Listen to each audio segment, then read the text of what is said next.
The following program is being presented to you by a community producer. The statements, views, and opinions expressed are not necessarily those of ALC TV or the City of Avon Lake.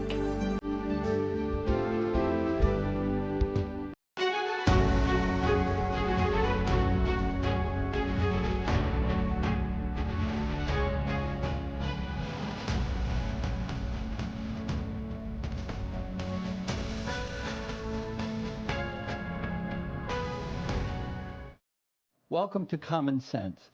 Common Sense is a series of shows that feature interviews with interesting people so that we can learn in a clear, concise, and direct way who these people are, what they do, and what makes sense to them and what doesn't.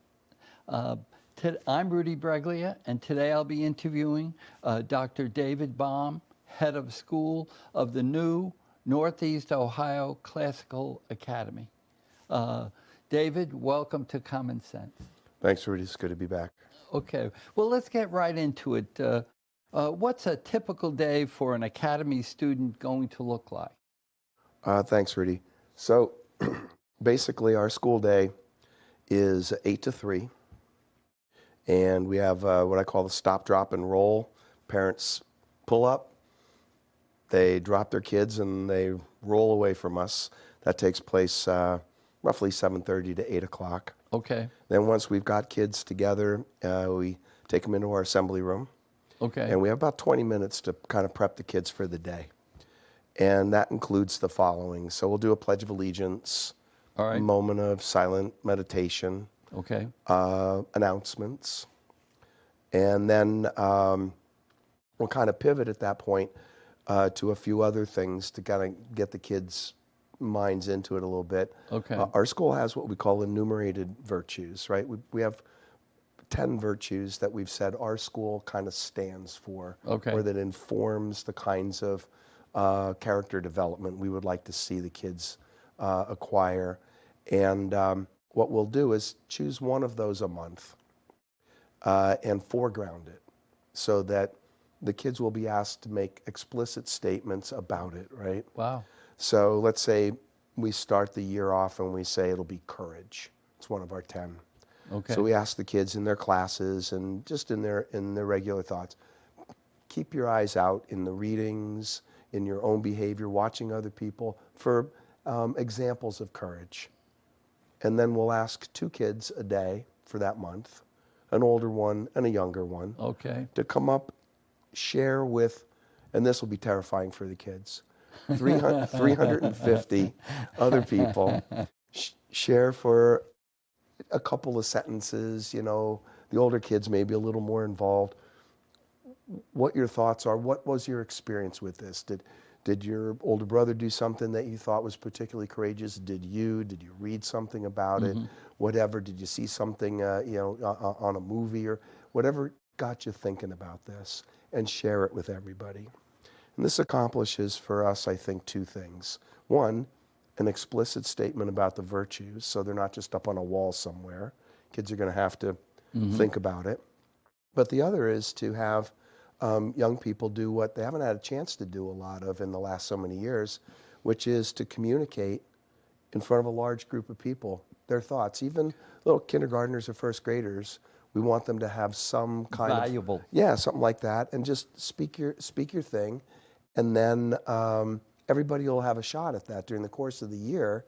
We'll probably cycle through a couple of times, and then we build on that. So that's one of the elements of our morning routine, is to think about the virtues that matter to us as a school, and to practice speaking and saying things that are consequential. Kids can talk all the time, but we want them to say things that are consequential. So we're going to build that. When we're done with that, probably sing a couple of songs or something, get everybody's mood up. About 8:20, 8:25, fire them off to classes. Most of the learning that will take place during the day will be in the classroom of their homeroom teacher, right? So if they're in 2nd grade, they'll have one of the 2 2nd grade teachers. That's their home spot. And they'll study the core subjects, literature, literacy, math, science, and then the social sciences. And the homeroom teachers, classroom teachers will take care of those. They'll only move to other classes for things like art, music, phys ed, where there's specialties. So otherwise, the flow of the day is really up to the teachers, about 75 to 80% of it, which means that the teachers will have their fingers on the pulse of the kids, and what we're going to allow them to do is to determine what needs to be emphasized on any given day. So maybe science really needs to be hit hard on a Monday, but by Friday they're doing literacy really hard. I'm not there to micromanage my second grade teachers. Second grade teachers will figure that out maybe in consultation with the assistant head of school, and they said this is what our week is going to look like. The kids really need to do X. But by the end of the week, they'll have covered all of the subject areas according to a kind of natural flow that the teachers will pick up. As I said, art or music each day, phys ed a couple or 3 times a week. So if they do, say, music 3 times in a week and art twice, the next week it'll be reversed. So every 2 weeks, 5 classes of each. We'll have lunch, we'll have some recesses, more frequent breaks for the kindergartners because they need it. And then at 3 o'clock, it's time for parents to come and pick up their kids. If work doesn't allow that or other things, we will have an after-school program, which will run till about 4:30. And parents can subscribe to that. It'll be a nominal cost just to offset the cost of the program, whatever zero sums that out. And then those parents can come pick up their kids at 4:30. Any kids that are still there by 5 o'clock, we take them and we dump them off at a public bus stop and we wish the best. No, we don't do that, but 4:30 is a good time to come get your kid. Okay, well, all that sounds great. You mentioned the morning stop, drop, and roll. What transportation options will parents have? Yeah, so obviously parents are free to, drive their own kids. That's kind of what the stop, drop, and roll refers to. But we're a charter school, which means we're a public school. So I guess I want to take the chance here to emphasize that. A lot of folks are not entirely conversant with what it means for us to say we're a charter school. It's not a new phenomenon in Ohio, but it's new in that it's becoming widespread.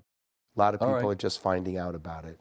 In Ohio, a charter school is called a community school. Other states call it charter, so that's more generic as a term. We're a publicly funded school. So we get our money from Columbus, a little bit of it from Washington, D.C., and what that means is that our kids are entitled to publicly provided transportation from their home school districts, provided that it's not impractical. So there are limits. The state says this is what seems to us to be practical. If you live 2 miles or closer to the campus, arrange your own transportation. That's walkable or commutable. Parents shouldn't have, it's not an egregious responsibility. Your home school district won't provide you transportation if you're within 2 miles of the school. Right. If you're further than a 30-minute bus ride away, that's considered impractical. But if you're in that band from 2 miles to 30 minutes, do not ask me why the metric changes. Yeah. Somebody in Columbus thought that was the way to do it, and so that's the way we do it. So 2 miles and in, no. 30 minutes and out, no. But within that band, your home school district, that is the district where your kids would go if you were just going to take the traditional public school option, that district is required to offer you one of 2 transportation choices. Either they bus your kids just like they would anyone else, but they bus them to our campus in Copley, or they offset your costs by giving you a voucher, right? They actually subvent that with a cash payment. Okay. That's, the parents work that out with the home district, with usually the transportation director for that school district. We will help. We can't do it for you, but we'll help. We'll help guide you as much as we understand the process. We'll advocate for you if there's some kind of confusion between parents and the transportation directors. What we've done is alerted the transportation directors in the school districts from which we believe we will be pulling students.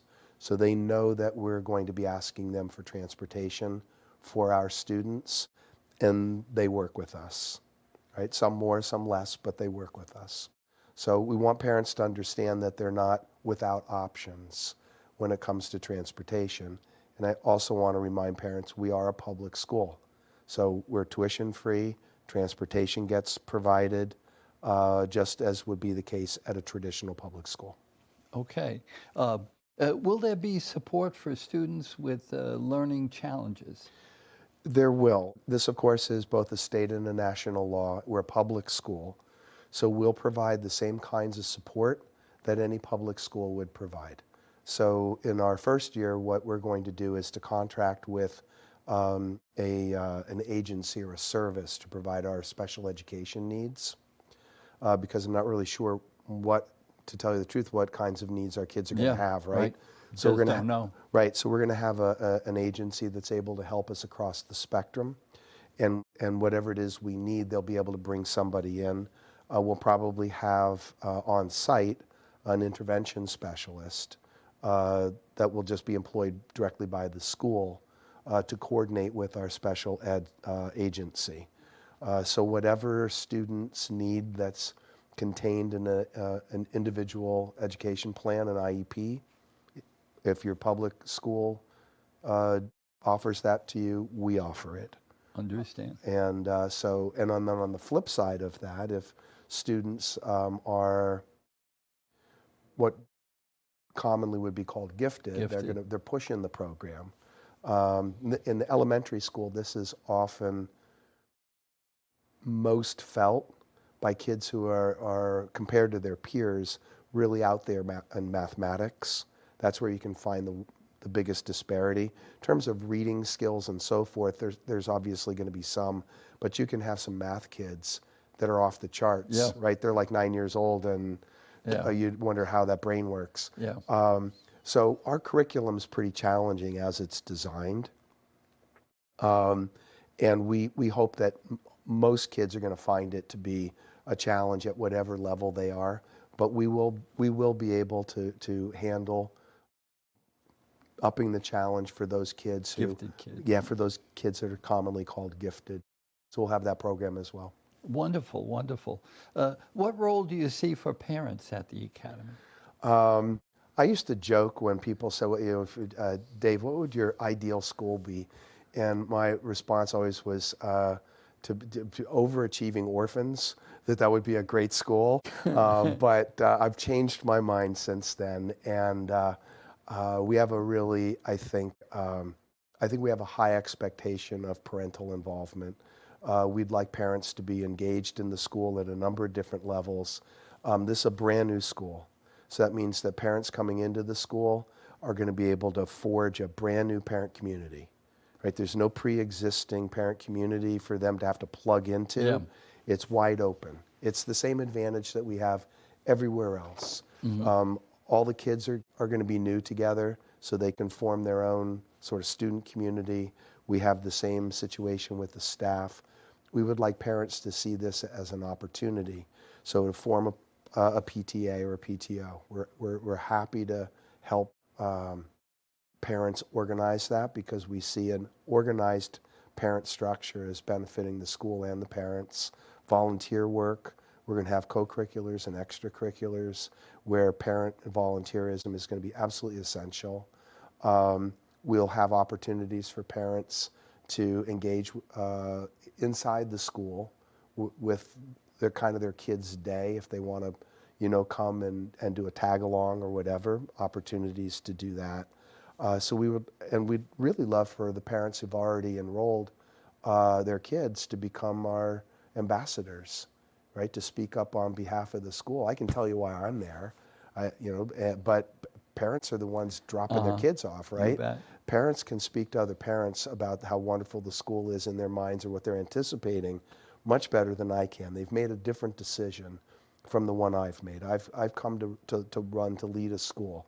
It's a different decision from enrolling your kid in that school. So we would like them also to kind of speak up on behalf of that decision and promote the school to their peers. That's a great idea. Returning for a minute to the typical day Yeah. question, the Academy is a public school. Right. And but part of your mission is, and I think your mission is going to appear on the screen. Part of your mission is character development, Right. education into virtue. How does that work? And what would you say is the mission that you have? Is your organization a religious organization?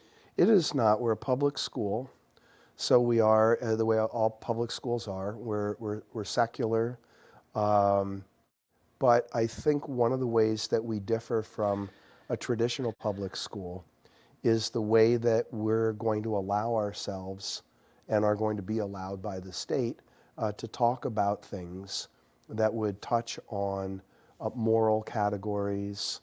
And as we said before, we have enumerated virtues. We have very specific expectations of what we want kids we want our kids to grow up to become specific kinds of young adults. You know, a range, but the overarching idea there is we'd like them to grow up to become good adults. And we think we have a very specific set of criteria that would help us to know if we've done our job or not.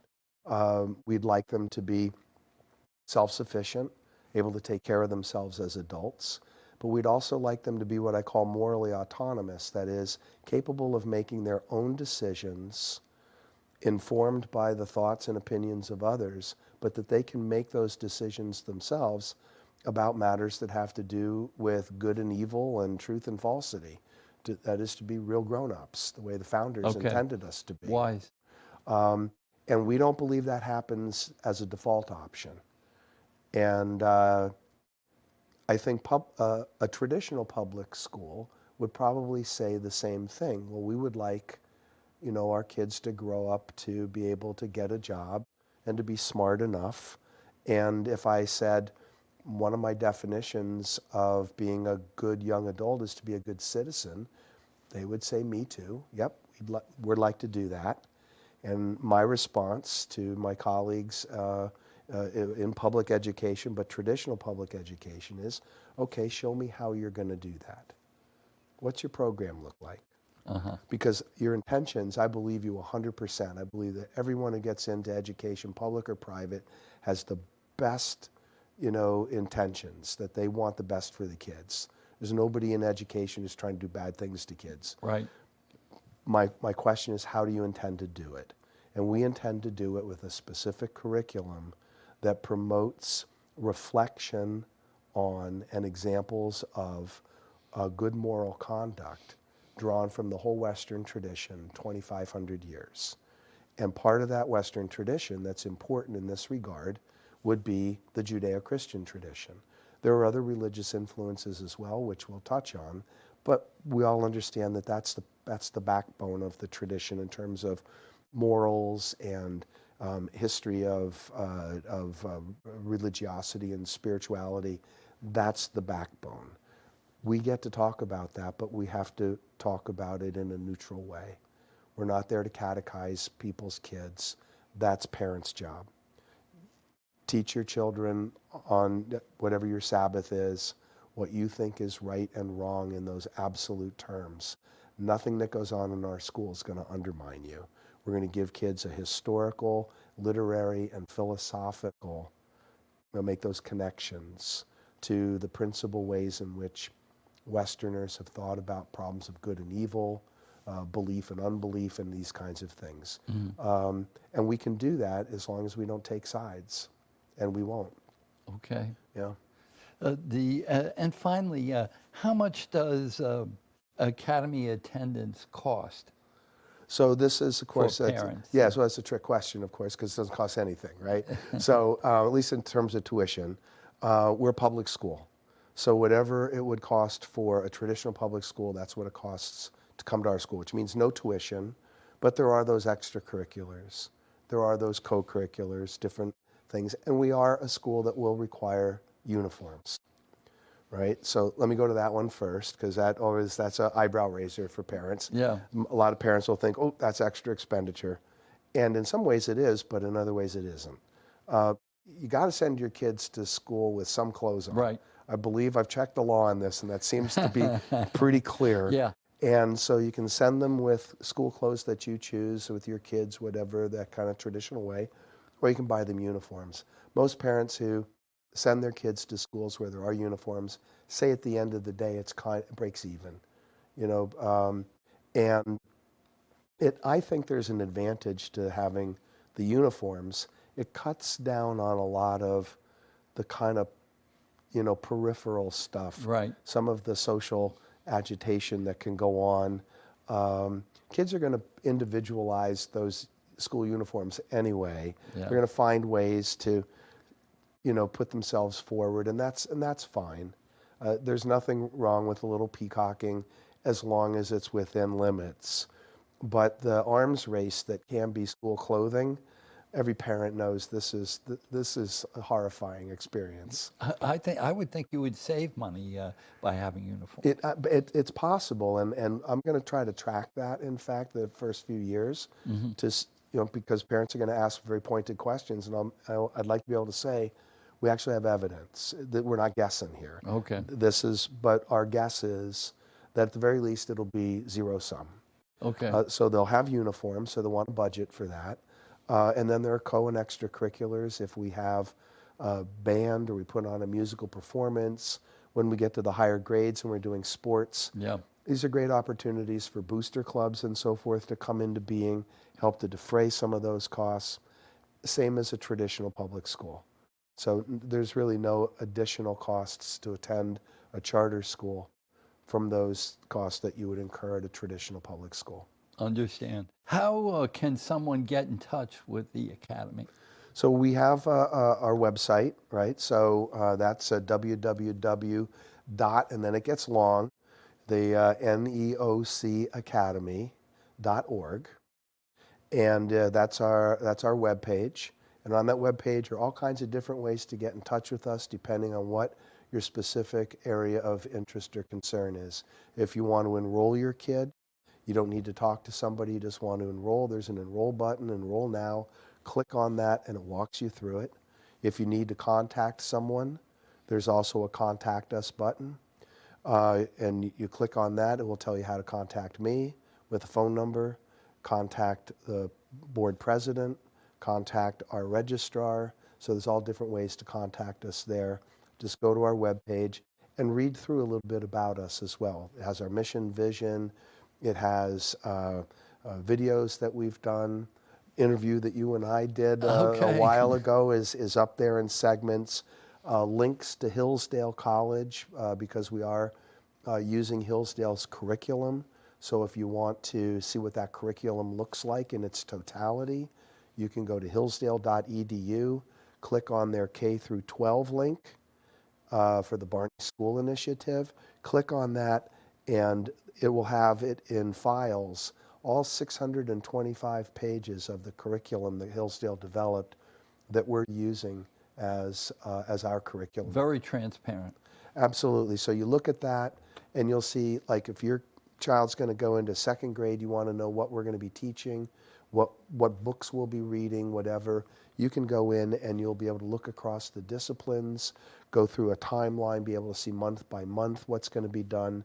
And if you want to look ahead and see how that links to third grade or fifth grade or ninth grade, it integrates horizontally and vertically. So you can get the kind of totality of it. The lived experience, obviously, is what we're going to have to fill in, but there should be no guesswork as to what we're going to teach kids, what resources we're going to use to teach them, and how everything links together. I think the addition of your school to Ohio is really a very big plus, and I think parents will really appreciate what you're doing. I hope they do, and I hope they exercise. You know, this is a version, school choice. Of course, people talk about it as it can be controversial sometimes, but at the end of the day, parents having a choice about what to do with their kids' education is a time-honored American tradition. We offer probably, I think we offer a really good blend of much of what's best in American education. It's publicly funded and accessible to everyone. And that's always been an important part of education in America since Horace Mann came up with the idea of free public education 200 years ago. It's a great thing that it's free and public, but it's an option to traditional public schools in that we borrow a little bit from what private schools and maybe some parochial schools have been able to do well, which is to introduce more individualized approaches or to introduce themes like character development and specific approaches of educating young people into virtue. So we've been able to kind of cherry pick, I think, the best of what American education has been able to develop in the 200 plus years that we've been a republic, and to put it forward in a publicly funded format. It's the best of all worlds. It's like a private education that's free. Okay. Well, David, thank you for appearing, and thank you for watching. Please send us your comments, questions, and let us know if you would like to appear, or you know an interesting person who would like to appear. Please send us their contact information, and we'll handle it from there. Remember, seatbelts save lives.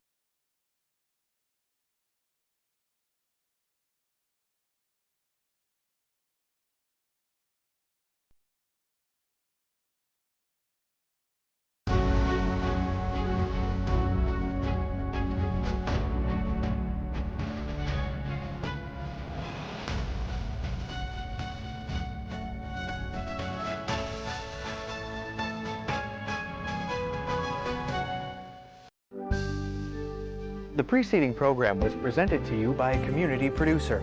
The statements, views, and opinions expressed were not necessarily those of ALC TV or the City of Avon Lake.